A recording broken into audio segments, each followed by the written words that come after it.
Bonjour, je suis Issoufa Mou, formateur des formateurs au sein du programme AIMS de formation des enseignants de mathématiques du secondaire au Cameroun, en anglais, Teacher Training Program in Cameroun, en abrégé TTP Cameroun.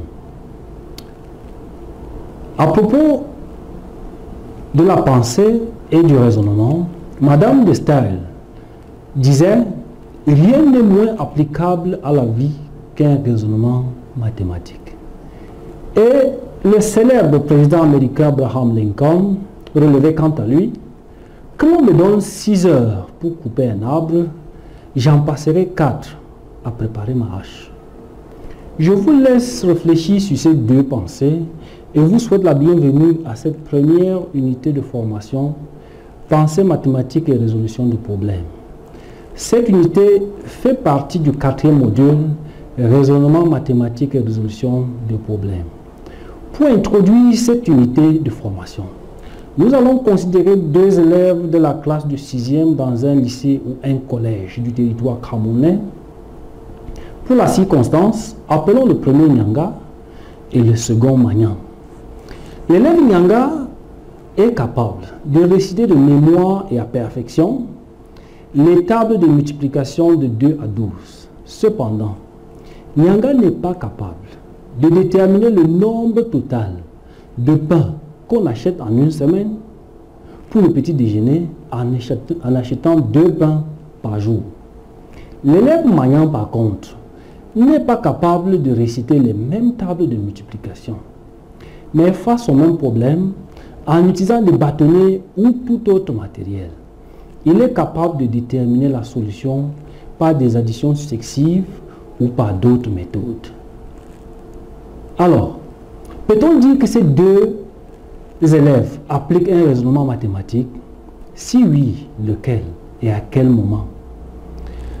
C'est quoi le raisonnement mathématique? Comment reconnaître un raisonnement mathématique? Comment aider vos élèves à développer le raisonnement mathématique pendant votre enseignement? Comment appliquer ou utiliser le raisonnement mathématique pour ou dans la résolution des problèmes? Dans la suite de cette présentation, il sera principalement question du raisonnement mathématique et de la résolution des problèmes. Nous présenterons les concepts qui entourent ces 2 notions et nous terminerons par quelques stratégies que vous pouvez employer pour développer le raisonnement mathématique chez vos élèves. Qu'est-ce que le raisonnement? L'expression raisonnement dérive de raison. C'est de manière générale ce qui est fondé sur la raison. La notion de raisonnement peut être abordée de 3 manières différentes. Premièrement, le raisonnement peut être appréhendé comme l'action ou la faculté de raisonner, l'exercice de la pensée et la manière de l'exercer. Il se traduit par la capacité à analyser le réel et à le comprendre, à percevoir les relations entre les êtres ou les objets. C'est aussi la capacité de connaître, de juger, de convaincre. Deuxièmement, le raisonnement est aussi l'ensemble des arguments utilisés dans une discussion ou un discours dans le but de convaincre, de démontrer ou de prouver quelque chose. Troisièmement, le raisonnement désigne le processus cognitif par lequel on relie des propositions, des faits, des arguments, des jugements qui s'enchaînent pour en déduire une nouvelle proposition appelée conclusion. Ceci en utilisant les principes de la logique. Cette dernière définition basée sur les principes de la logique introduit la notion de raisonnement et de pensée mathématique. Alors, qu'est-ce que le raisonnement mathématique? Qu'est-ce que la pensée mathématique? Pourquoi sont-ils importants? Qu'est-ce que le raisonnement et la pensée mathématique? Être capable d'utiliser le raisonnement mathématique pour résoudre des problèmes est l'un des objectifs les plus fondamentaux de l'enseignement des mathématiques. En effet, il est important que les élèves soient capables de mener les investigations mathématiques et d'identifier par eux-mêmes les situations du monde réel ou les mathématiques qu'ils ont apprises sont applicables. C'est pourquoi il est primordial pour un enseignant de mathématiques de comprendre ce que signifie raisonner mathématiquement afin d'être capable de développer cette compétence chez ses élèves. Le raisonnement mathématique est bien plus que la simple capacité de faire de l'arithmétique ou de résoudre des problèmes de géométrie. C'est une façon de regarder les choses, de les réduire à l'essentiel, qu'elles soient numériques, structurelles ou logiques, puis d'analyser les schémas sous-jacents. C'est pourquoi, en tant qu'enseignant de mathématiques, lorsque vous enseignez une méthode en mathématiques, vous devez montrer à vos élèves que c'est quelque chose qui arrive tout le temps, quelque chose qui arrive en général. Amener ces élèves à voir ces structures sous-jacentes dans un problème de mathématiques, dans la société ou même dans la nature, est l'une des raisons pour lesquelles l'étude des mathématiques en vaut la peine. Une fois que vous avez identifié une tâche ou une situation à explorer, le raisonnement mathématique implique les étapes suivantes qui sont souvent effectuées ensemble et simultanément. Décomposer la tâche et ressortir ses composants, ses caractéristiques. Identifier des tâches similaires qui peuvent aider. Identifier les connaissances appropriées et les compétences à mobiliser. Identifier les hypothèses. Sélectionner la stratégie appropriée. Envisager des approches alternatives. Rechercher un modèle ou une connexion. Générer des exemples. Tout cela conduit à formuler une conjecture, une solution, une généralisation ou une relation qui peut ensuite être testée pour des contre-exemples ou dans des cas particuliers. Semblable au processus de conception. Si cela ne marche pas, il est temps de réessayer le crible ci-dessus. Prouver qu'une réponse trouvée est bel et bien la solution cherchée. Établir des liens, tenir compte des limites et étendre davantage la solution aux questions. Et si j'ai ça, et si j'avais plutôt telle autre chose, sont des aspects supplémentaires de la pensée mathématique. Passer du temps à réfléchir et à poser de très bonnes questions est au cœur des mathématiques. Étant donné que la pensée mathématique est un processus, il est préférable de la présenter à travers des exemples. C'est pourquoi dans les unités de formation 2, 3, 4, 5 et 6 de ce module, nous examinerons comment il est possible d'appliquer le raisonnement mathématique à travers un ensemble de situations, problèmes concrets. Qu'est-ce qu'un problème? Nous ne pouvons pas vous présenter la notion de résolution de problème sans au préalable définir la notion de problème dans un contexte mathématique. Alors, qu'est-ce qu'un problème? Quelles sont les caractéristiques d'un problème en mathématiques? D'après Arsac et Mande en 2007, un problème est généralement défini comme une situation initiale avec un but à atteindre, demandant au sujet d'élaborer une suite d'actions ou d'opérations pour atteindre ce but. Il n'y a problème dans un rapport question-situation que si la solution n'est pas disponible d'emblée, mais possible à construire. C'est dire aussi qu'un problème pour un élève donné peut ne pas être un problème pour un autre élève, en fonction de leur niveau de développement intellectuel par exemple. Fin de citation. Ainsi, 4 caractéristiques nous permettent de déterminer si nous sommes en présence d'un problème. Il doit y avoir un but à atteindre. Il doit y avoir un certain nombre de données à l'aide desquelles on peut se faire une représentation. Le problème comporte des obstacles à surmonter. La personne doit faire une recherche cognitive active pour savoir comment procéder pour résoudre leur problème. Ces caractéristiques nous permettent de distinguer l'exercice du problème, Lorsqu'on doit appliquer de façon mécanique une règle, une opération ou une formule, on serait davantage en présence d'un exercice. Les exercices permettent de fixer des automatismes à partir des concepts vus en classe. Pour être en présence d'un problème, il doit y avoir un aspect stimulant qui pousse l'enfant à réfléchir et à s'engager intellectuellement. Par exemple, l'énoncé « Magnang a 3 oranges et Nyanga en a 9 ». Combien d'oranges manque-t-il à Magnang pour avoir le même nombre d'oranges que Nyanga? Cet énoncé peut être un problème pour un élève de 6e ou de première année, mais s'avérer être un exercice peu stimulant pour un élève de 5e ou de 2e année. La définition de la notion de problème en mathématiques étant réglée, intéressons-nous dès à présent au concept de résolution de problème. Qu'est-ce que la résolution de problème?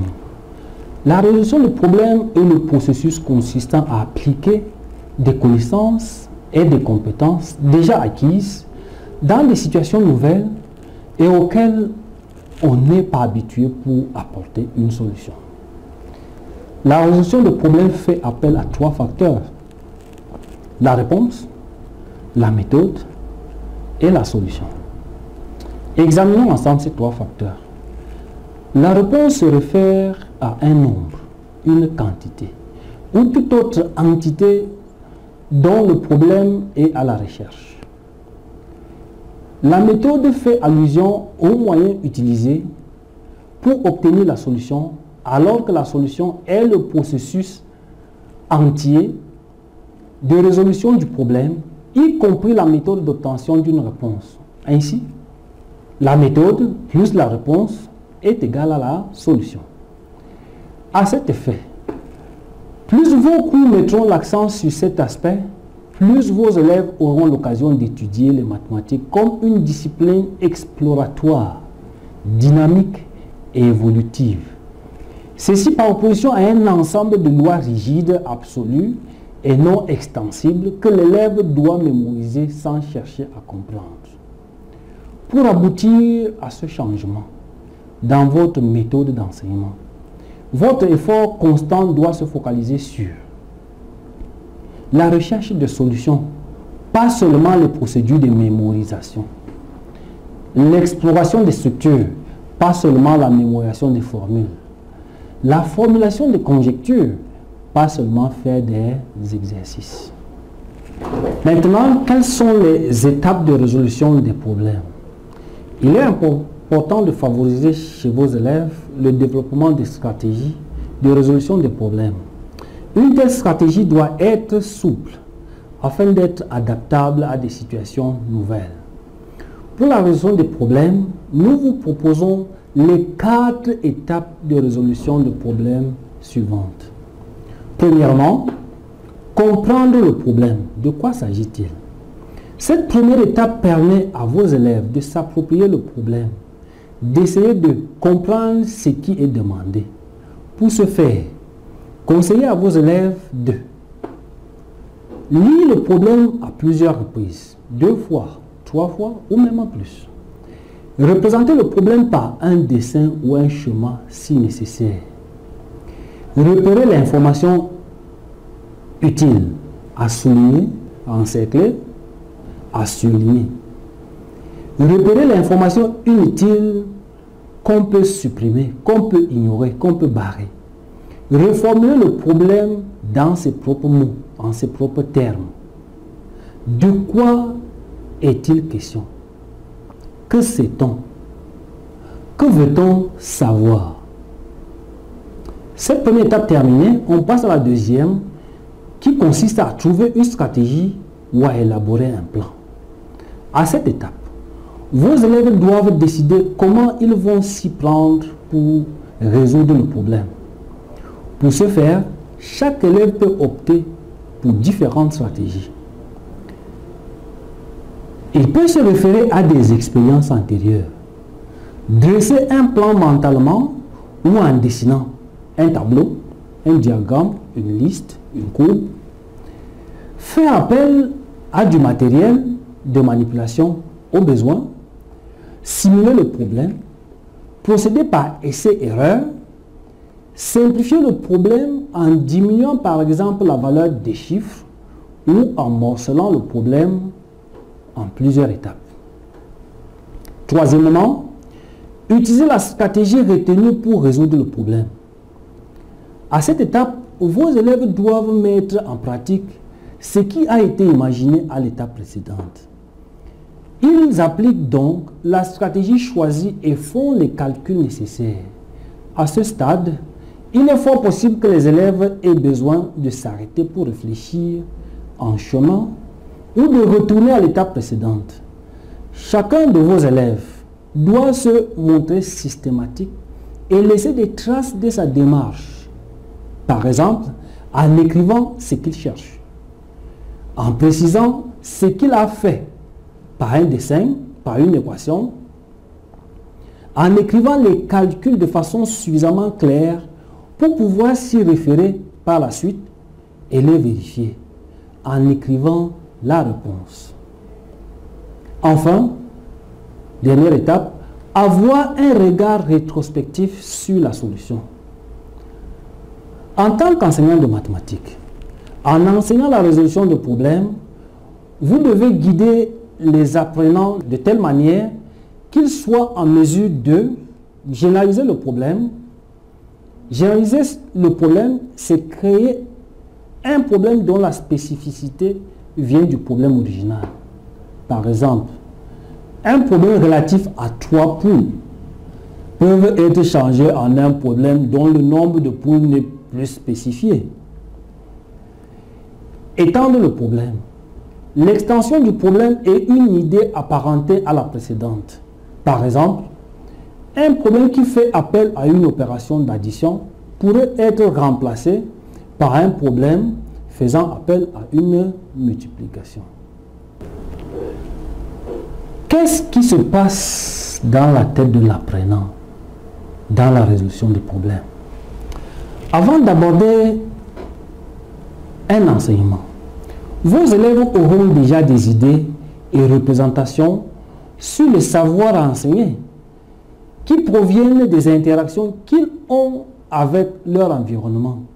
C'est à travers celles-ci qu'ils essaieront de comprendre les questions et ou les tâches proposées dans vos activités pendant une leçon de mathématiques. Ces idées, ces représentations, ces conceptions, ces intuitions ont une certaine stabilité. L'apprentissage d'une connaissance, l'acquisition d'une démarche de pensée, la capacité à appliquer un raisonnement mathématique pour la résolution d'un problème dépendent complètement de ce fruit des expériences antérieures de vos élèves. C'est la grille de lecture à travers laquelle vos élèves pensent et en même temps leur prison intellectuelle, car ils ne peuvent comprendre le monde qu'à travers elle, leur expérience. Si vous n'en tenez pas compte, celles-ci se maintiennent et le savoir que vous proposez risque de ne pas imprégner vos élèves. Car tout ceci constitue la structure de pensée sous-jacente qui est à l'origine de ce que l'élève pense, imagine, dit, écrit ou dessine. C'est pourquoi, en tant qu'enseignant de mathématiques, vous devez toujours être capable d'imaginer ce qui se passe dans la tête de vos élèves. Car la qualité du raisonnement mathématique de vos élèves en dépend. Car c'est l'élève seul qui peut élaborer son propre savoir via un processus de déconstruction et de reconstruction dans sa tête. Et il ne peut le faire qu'en s'appuyant sur les seuls outils qui lui sont disponibles, c'est-à-dire ses propres idées, ses conceptions, ses intuitions, ses motivations, etc. Alors, comment mobiliser les ressources nécessaires à la résolution d'un problème mathématique? Afin de garantir le succès du raisonnement mathématique auprès de vos élèves, il est nécessaire de préparer l'environnement qui permettra d'encadrer ce raisonnement. car il sera toujours difficile à vos élèves de penser plus grand que leur environnement, car leurs pensées, leurs idées, leurs représentations proviennent des interactions avec celui-ci. C'est pourquoi, pour faciliter le raisonnement mathématique dans vos salles de classe, il est nécessaire d'en tenir compte, notamment à travers la recherche, susciter le questionnement, faire face à des situations nouvelles, à travers des questions inspirantes, à travers des activités motivantes. Comment développer les compétences mentales pour la recherche des solutions aux problèmes en mathématiques notamment? Comme il a été déjà mentionné au cours des unités de formation précédentes, celui qui a la prétention d'enseigner ne doit jamais cesser d'apprendre, disait John Cotton Dana. C'est pourquoi, en tant qu'enseignant de mathématiques, vous devez continuer à vous former afin de développer vos compétences pour résoudre aisément les difficultés que vous pouvez rencontrer dans vos salles de classe. Cette formation peut se faire à travers des séminaires, des auto-formations sur Internet à travers des MOOC, du e-learning, etc.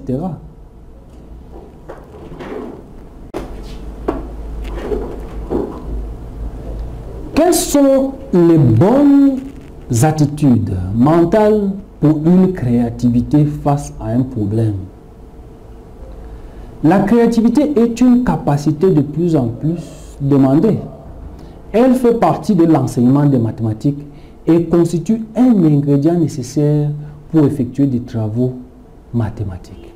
En effet, la pensée mathématique encourage le développement de la créativité puisqu'elle est nécessaire pour faire des conjectures et distinguer des opinions afin de résoudre une situation donnée.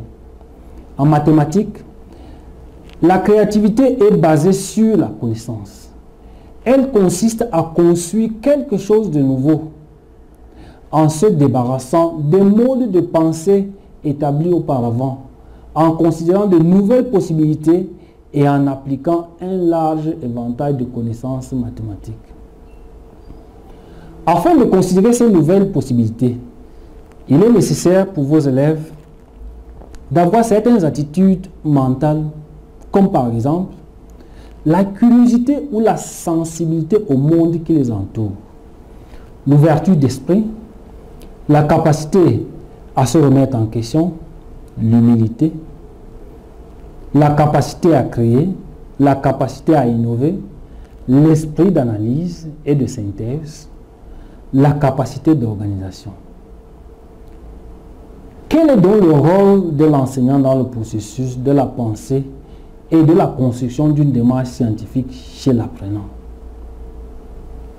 Enseigner les mathématiques est plus qu'un ensemble d'actions spécifiques dans lesquelles vous aidez vos élèves à apprendre ceci ou cela. C'est aussi une activité dans laquelle vous participez à l'initiation de vos élèves à une façon intéressante de voir le monde à travers les outils mathématiques. C'est pourquoi, afin de permettre à vos élèves de construire une démarche scientifique, vous devez agir dans vos salles de classe comme un guide et favoriser les interactions entre les apprenants pour leur permettre de construire eux-mêmes leur savoir à travers des activités motivantes.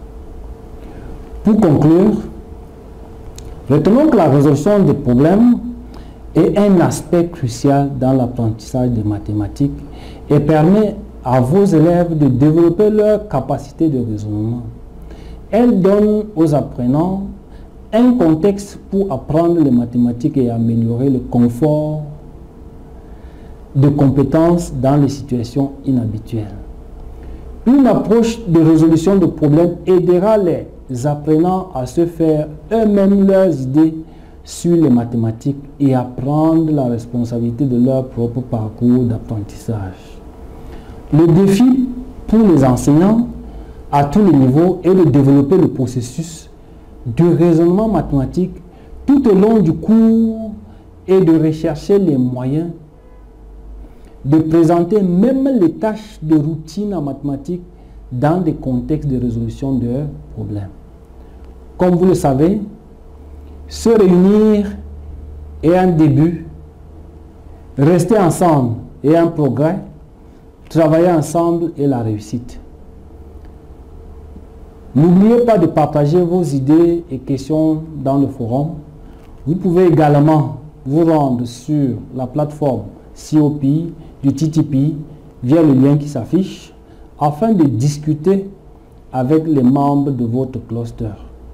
Seul, on va plus vite et ensemble, on va toujours plus loin. À bientôt dans la prochaine unité de formation. Je vous remercie.